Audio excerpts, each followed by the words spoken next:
Amos chapter 8, verse 11. Behold, the days come, saith Yahawah, our power, that I will send a famine in the land, not a famine of bread, nor a thirst for water, but of hearing the words of Yahawah. And they shall wander from sea to sea, and from north even to the east. They shall run to and fro to seek the word of Yahawah, and shall not find it. I want to give all praise, honor, and glory to Yahawah. Bahasham, Yahawashi, Bahasham, Harakakadash. Double honors to our apostles at Great Millstone who grew away to tell us the truth. Peace and love and blessed salutations to Yakim. That's part of the Bahasham, the house of David. The reason I brought that scripture out through the Spirit is I'm going to play this video, as we see insurrection happening according to 2nd Ezra, the 15th chapter. Also, too, this could very well may be the up and coming of the famine of the word of the Lord. And the reason I'm saying this is because you have protests worldwide, okay? And one of the things is we, us brothers were told by Yahawashi to wait upon him till he rises up to the prey. Let me see.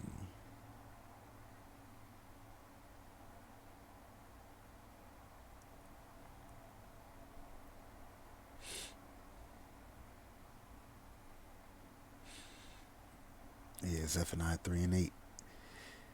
It's Zephaniah 3 and 8. Therefore wait ye upon me, saith Yahawah, until the day that I rise up to the prey. For my determination is to gather the nations, that I may assemble the kingdoms, to pour upon them mine indignation, even all my fierce anger, for the earth shall be devoured with the fire of my jealousy. And that's pretty much sums up what's about to happen. But, the prophets were told to wait upon the Lord. And I'm not giving this a reason, oh man, you brothers, man, get off the street. Because we remember what happened with the jab, the juice.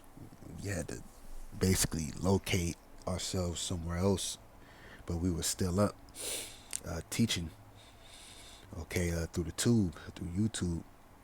I mean, ultimately, until these platforms get cut off, I mean, that's really when the famine of the word of the Lord comes. But the Lord will start making things happen to where, brothers ain't going to be able to teach in specific spots. We might have to do the park thing again like we did on the pandemic. But check this out through the Spirit. I'm going to get a couple more scriptures after this.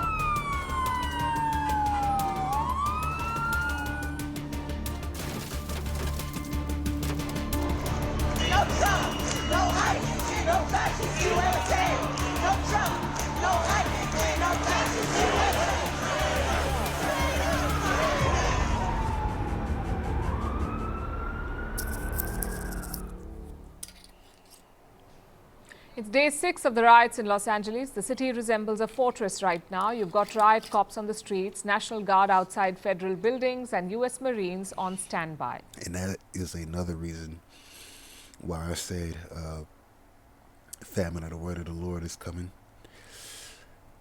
As far as brothers on the street corners. They're talking about June 14th, that something major is going to happen. It's Trump's birthday. It's a day, some odd years for the military, some stuff, man. But anywho, brothers ain't going to be out here. Well, them other camps might be, but brothers ain't going to be out here riding or out, oh yeah, let's go out there and make a name for ourselves. Just like your boy in the Maccabees, where the elephant fell on him. All right, I might try to find that.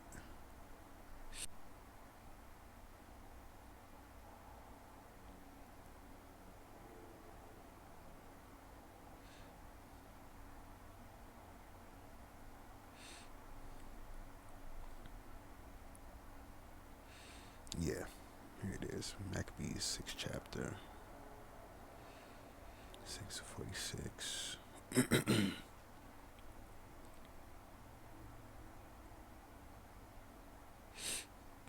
This is this is the account with Eleazar. This first Maccabees 6:43. Eleazar, also surnamed Sapharan, perceiving that one of the beasts armed with royal harness was higher than all the rest, and supposing that the king was upon him, put himself in jeopardy. And that's the spirit. You know, we're not going to put ourselves in jeopardy, because the Lord said, wait upon him to the end he might deliver his people and get him a perpetual name. And we ain't looking for a name. We don't got to be out there when these riots are happening to try to wake up these it's age of provocateur. You really just gonna put yourself in jeopardy. It says, wherefore he ran upon him courageously through the midst of the battle, slaying on the right hand and on the left, so that they were divided from him on both sides, which done he crept under the elephant and thrust him under and slew him, whereupon the elephant fell down upon him, and there he died. So through the spirit, just saying, just bringing out a point. We ain't out here trying to make a name for ourselves. We out here proclaiming the name of Yahawashi. So continue. Let's look at the situation on the ground first. Local officials have declared a curfew in some parts of LA, especially in the downtown area. This is where federal buildings are located. This is also where the looting happened. The idea of the curfew is to de-escalate the situation, to protect civilians and businesses. And once it was declared, more cops rushed into downtown LA. They marched through some of the busy areas. They also fired rubber bullets to repel the crowd. But the protesters stood firm. They gathered despite the curfew order. I caught my friend keeping score at golf like this. So I found this app, 18 Birdies, that shows you exactly where to hit your next shot.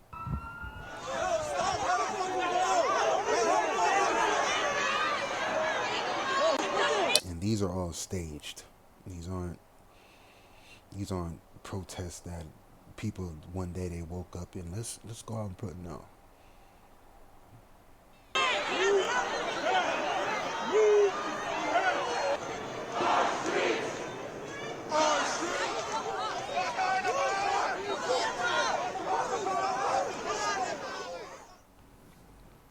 The result was mass arrests. At least 200 people have been rounded up, and in many places the standoff continues. You've got crowds. And she a goddamn immigrant, man. That's how you know this is staged. Look who's on the news talking. Johnny Quest's friend Haji Mom. On one side, riot cops on the other. It's a situation primed to explode any moment. And what about the National Guard and the Marines? Well, their powers are limited. Donald Trump may have deployed these groups in Los Angeles, but they cannot be used for law enforcement. They can only protect federal assets. As of now, the Marines are stationed on the outskirts of Los Angeles, around 50 kilometers away. The National Guard is outside a couple of federal buildings, but more importantly, they are protecting ICE. Now, ICE, as you would know, stands for Immigration and Customs Enforcement, ICE, Immigration and Customs Enforcement. Think of it as America's border police. ICE has been raiding and rounding up migrants in Los Angeles. In fact, their raids. We get out. Let's see what Orange Pill Man got to say. Is now protecting them. They're shielding ICE officers during their operations. Which brings us to the politics. Donald Trump is standing by his decision. He says the soldiers will stay until there is peace. There's something wrong with these people. All I want in terms of engagement, I just want to see peace. If there's peace, we get out. If there's even a chance of no peace, we stay there until there's peace. And a lot of people are being arrested. The rioters, or whatever you want to call them, they better know a lot of people are being arrested. He got a fucking goddamn Masonic symbol on his hat. This is 1 Thessalonians 5:3. For when they shall say peace and safety, then sudden destruction cometh upon them, as travail upon a woman with child, and they shall not escape. So what did he just say? Hold on, let's rewind it. There's even a chance of no peace. Nothing wrong with these people. All I want in terms of engagement, I just want to see peace. If there's peace, we get out. If there's even a chance of no peace, we stay there until there's peace. And a lot of people are being arrested. The rioters, or whatever you want to call them, they better know a lot of people are being arrested. They're going to be in jail for a long time. On the other side is Gavin Newsom, Governor of California. He's also using this opportunity to score political points. Gavin Newsom says, Look. Demonstrations. That goes to show you. All this shit is organized. That's the spirit that I've seen that. All this is orchestrated by you know who, you know what. Trump is assaulting democracy. This brazen abuse of power by a sitting president inflamed a combustible situation, putting our people, our officers, and even our National Guard at risk. California may be first, but it clearly will not end here. Other states are next. So they know. It's spreading like wildfire. Let me see, hold on. Democracy is next. Democracy is under assault before our eyes. This moment we have feared has arrived. Is Trump politicizing this crisis? Of course he is, but so is Governor Newsom and local officials. They're all doing it. Just think about it. These riots... This is 2 Ezra 16:9. A fire shall go forth from his wrath, and who is he that may quench it? Oh no, it's like it. Oh, well, let me start before. It says actually 2 Ezra 16:1. Woe be unto thee, Babylon and Asia. Woe be unto thee, Egypt and Syria. Gird up yourselves with cloths of sack and hair, bewail your children, and be sorry, for your destruction is at hand. And that's what we see. A sword is set upon you, and who may turn it back? A fire is sent among you, and who may quench it? So broke out last Friday. The weekend was arguably the worst period. You had shops and businesses. all this is a fire that's not going to be quenched. As you heard this man say, looted, police cars burnt, and public property destroyed. As this moment we have feared has arrived. Is Trump politicizing this crisis? Of course he is, but so is Governor Newsom and local officials. They're all doing it. Just think about it. These riots broke out last Friday. The weekend was arguably the worst period. You had shops and businesses looted, police cars burnt, and public property destroyed. Yet when is the curfew imposed? Yesterday, when things had started to cool down. Listen to the LA mayor's excuse. Let me just say that a curfew has been in consideration for several days, but clearly after the violence that took place last night, 23 businesses looted, and just the extensive, widespread nature of the vandalism, we reached a tipping point and declared a state of emergency and called for the curfew. If last weekend was not a tipping point, I don't know what is. But either way, the danger is not over yet. The riot is spreading to other cities. In New York, protest marches were held in Manhattan. On Tuesday evening, things started to escalate. There were minor clashes with police officers. In Chicago, similar scenes. Major protests followed by minor clashes. The one worrying incident stands out. A car spread through a crowd of protesters yesterday. Take a look.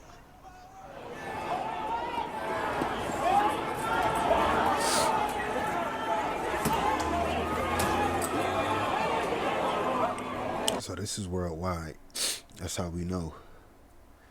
Well,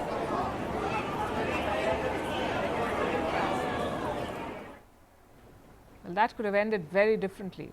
But fortunately, only one person was hurt. At this point, these protests have gone national. In fact, let me pull up the map for you. New York, Chicago, Austin, Dallas, San Antonio, Denver, Las Vegas, Atlanta, Philadelphia, Seattle, Boston, and Washington, D.C. All these cities have reported anti-ICE protests. Take a look.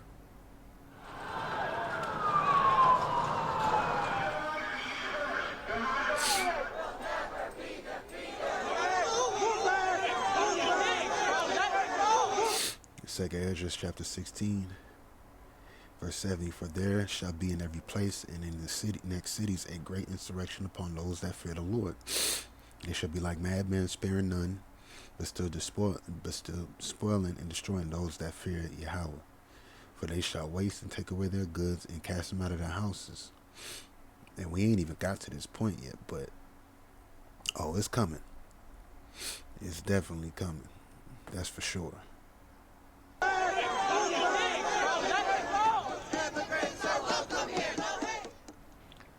So what happens next? Well, that could depend on two factors. One, how the Democrats play this. Will they turn this into a national mobilization issue? Or will they take a step back? Yesterday's curfew order suggests some discomfort. They don't want to be seen as promoting violence and riots. Plus, some of these states are Republican. They will follow Trump's crackdown. In Texas, for example, the National Guard has been deployed. They will not tolerate public unrest. The second factor is what happens in California. Despite the violence, ICE has not stopped. They raided multiple locations in California yesterday, and the locals will not like this. You see, California is a state known for its immigrants. Foreign-born people make up 27% of the state's population. That's almost double the national rate. And these include all kinds of people. Maybe workers at the local grocery store, or the guy who built your house, or the IT professionals in Silicon Valley, all the way to Hollywood actors in LA. Migrants are integrated and respected in California, which is why Trump's policy has invited such anger. If the raids continue, so will the anger. Clearly, the situation calls for calm and non-partisan thinking. But it doesn't look like the US has either.